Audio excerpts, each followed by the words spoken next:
The Democratic Republic of Georgia is one of Georgia's most important yet overlooked periods of Georgian history. This time lasted only 3 years, between 1918 and 1921. Yet this short-lived country proved crucial to the development of Georgia's modern identity as a Western society. What makes this short-lived republic so significant? The Democratic Republic of Georgia was founded on May 26, 1918. This is the day that modern Georgia considers to be its official Independence Day. Some of the most notable founders of the Democratic Republic of Georgia are Noah Jordania, Papuashvili, Sergei Japaridze, Iosif Baratishvili, and Samson Dadiani. After Georgia gained independence following the fall of the Russian Empire, Georgia's most prominent intelligentsia, members of the academic and political sphere, had the ability to write a new path for Georgia. Georgia's leaders considered Bolshevism to be anathema to Georgian society, and instead opted to take a Western approach to the new Georgian state. The big question, then, was which form would the new country's government take?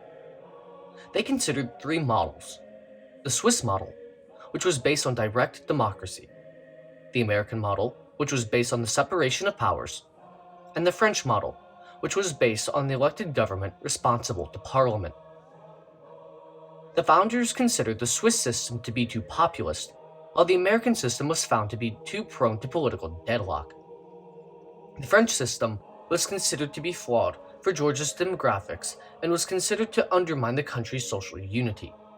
As such, the founders decided to merge the best of the three systems together. This means that the Georgian parliament would be directly elected under a proportional system with universal suffrage, something that was almost unheard of at the time. Like the US, the cornerstone of the Democratic Republic of Georgia was its constitution. The 1921 Constitution was one of the most advanced constitutions of its time in regards to human rights and equality. For example, Article 19 completely abolished the death penalty. Article 31 reads, "The church and state are separated and independent." And Article 123 limits working hours to 48 a week. The inclusion of human rights, as exhibited by these three exemplary articles, sets credibility for a constitution and country founded on truly revolutionary values. What's more, the right to vote was granted to all citizens regardless of gender and ethnicity, beating the US to women's suffrage by a year and granting minorities equality more than 40 years before the US would grant its own minorities equality. The 1921 Constitution also included a strong system of regional self-governance. There would be three autonomous entities within the Democratic Republic of Georgia: Abkhazia, Achara, and Zaqatala. Chapter 10, Articles 98 through 106 set up the conditions under which self-governance was to be implemented, with Article 101 stating that local self-governance elections are to be direct, equal, discrete, and proportional in manner. Each republic would have their own government that was allowed to run itself independently from the rest of Georgia, yet remain in accordance with the 1921 Constitution. Additionally, local cities and communes were seen as the main vehicles for the implementation of Parliament's laws. However, the autonomy of local governments could not violate the rights of the central government. It is evident in the Democratic Republic of Georgia's 1921 Constitution that human rights and minority rights were to be an essential and integral part of the Georgian state to be.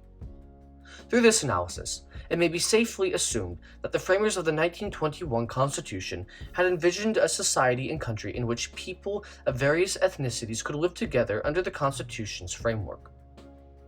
Unfortunately, the Democratic Republic of Georgia was never able to come to fruition. Just 4 days after the Constitution was signed into law, Georgia was taken by the Soviet Red Army. After the USSR fell in 1991, the 1921 Constitution was reinstated as Georgia's guiding legal document, with one major change: the introduction of a president. The role of the president was further strengthened in 2005 by Mikhail Saakashvili. Since the Georgian Dream took over, Georgia has been slowly inching its way back towards the original 1921 Constitution. with the complete transfer to a fully proportional system and the nearly complete abolition of the presidency set for 2024, signifying a near return to the original Georgian state. For more information about Georgia, visit our website www.visiting-georgia.com. Thanks for watching.